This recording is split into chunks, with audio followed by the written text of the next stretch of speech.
Profecia do domingo. Vamos lá. Hoje nós estamos na semana da cura da síndrome do ficar. Vamos lá. Mateus 9, versículo de 1 a 8. É uma passagem assim, uma das mais brilhantes do Evangelho, porque Jesus Cristo, ele chega numa casa e tem 4 amigos que tenta chegar perto de Jesus, que uma multidão estava em volta de Jesus, na casa de Pedro, inclusive. Tenta chegar com o seu amigo que estava numa maca e que era paralítico. E não conseguindo entrar pela porta normal, convencional, eles sobem no telhado e faz descer esse paralítico. Quando esse paralítico ele chega perto de Jesus, Jesus Cristo fala assim: coragem, filho, os teus pecados estão perdoados. Aí isso causou um problema grave.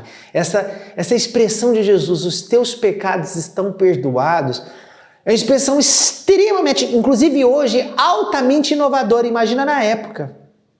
Tanto que os fariseus, na hora, os doutores da lei, pensaram assim: mas como? Ele perdoa pecado?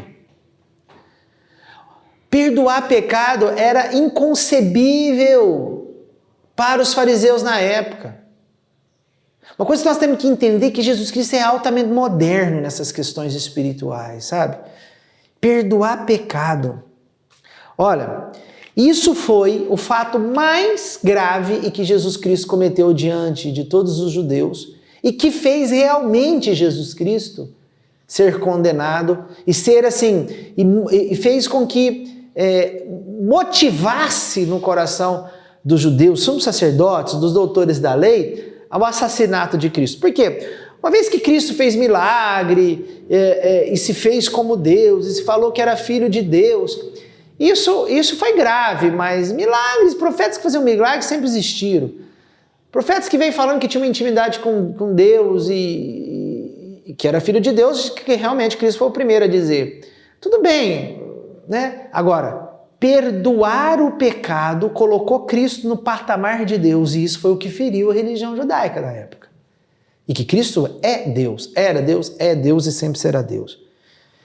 Mas perdoar pecado é algo absolutamente constrangedor para a cabeça do mundo. Porque o mundo nos ensina assim: não existe pecado. A partir do momento que eu perdoo o pecado, eu acredito que aquela pessoa está com pecado, ou seja, eu acredito no pecado, porque se eu perdoo o pecado é porque o pecado existe. Vou perdoar o quê? O que não existe. Hoje o mundo nos ensina, e muita catequese nos ensina também, que nós não temos pecado. É tão desafiador Cristo, essa frase de Cristo, perdoar pecado, que até dentro da igreja hoje muitos negam ações pecaminosas como pecado. Como pecado. É desafiador. É muito inovador essa questão do perdão dos pecados. É desafiador justamente por causa disso, né? Porque para eu experimentar o perdão dos pecados, eu preciso primeiro acreditar que eu pequei. Segundo, eu ter um movimento do arrependimento. O fato do paralítico chegar em Cristo já foi o arrependimento. E o que Cristo deu maior que E aí ele mostrou para os fariseus, né? Se vocês não acreditam que eu perdoo os pecados, eu vou curar ele, levanta-te e anda. E o paralítico começou a andar. Quer dizer, o perdão dos pecados é algo assim tão profundo, é um milagre, né? Tão profundo como o milagre de tirar o paralítico da paralisia. Por isso que hoje nós temos que pensar o seguinte: essa frase ainda é uma frase que muitos perseguem, não só os fariseus na época, mas muitos dentro da igreja, e muitas pessoas coladas em nós perseguimos ainda essa frase, o perdão dos pecados. Porque nós vivemos, infelizmente, nós vivemos numa realidade como se nada fosse pecado.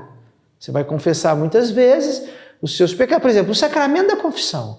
O sacramento da confissão hoje, para o povo não, mas para muitos na igreja está extinto. Por que confessar tantos os pecados? Isso é grave, irmão. Nós temos que confessar. Eu vou dizer, hein? Semanalmente.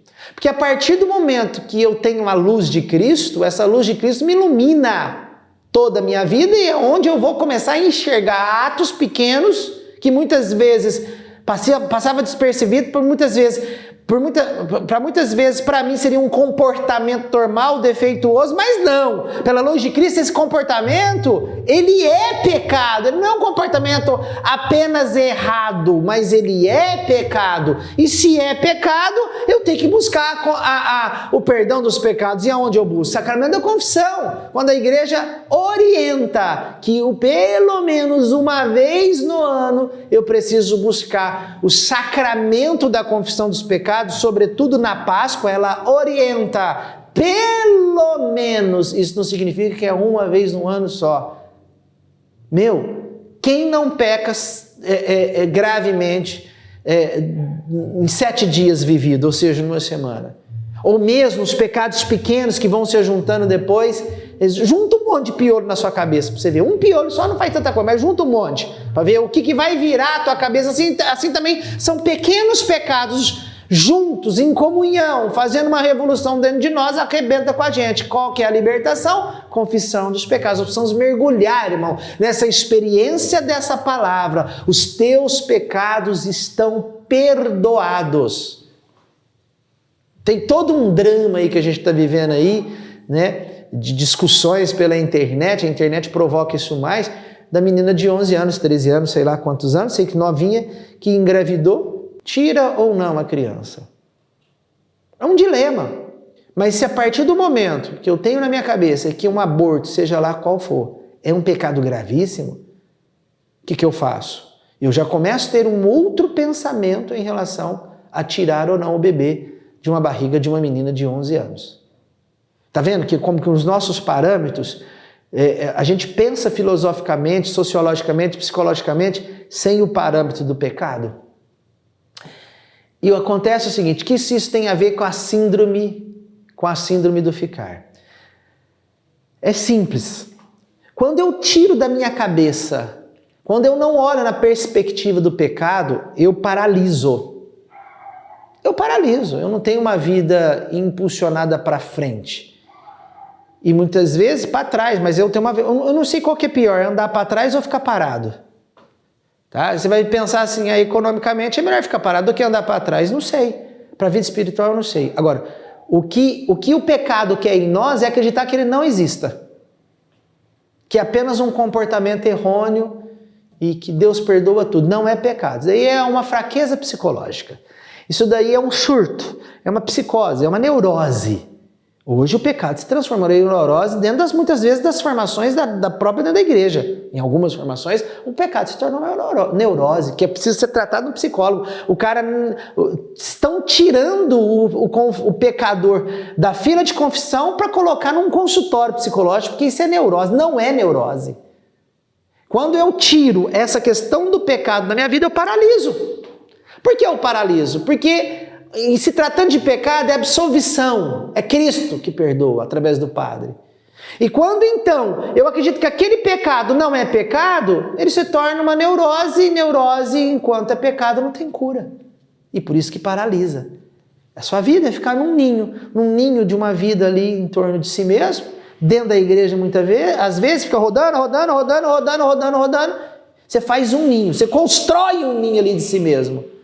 A tua libertação, irmão, te bati aqui. Confissão dos pecados. Até amanhã.